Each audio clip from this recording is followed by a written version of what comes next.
Yun na, receive na to ang product.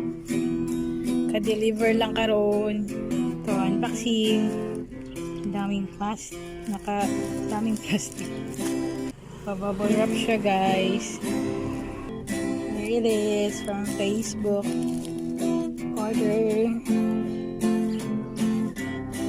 I ordered product 2049.10 guys, and paid 430 via Gcash na rin.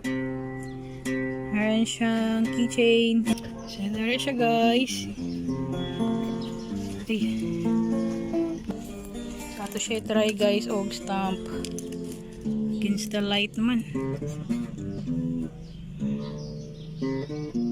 Siya keychain. Isa pa. Uy, parang sunod-sunod, usap-usap. Ayan. Pagkapuman ng ink. Pang ink guys, so kuhaan pa siya.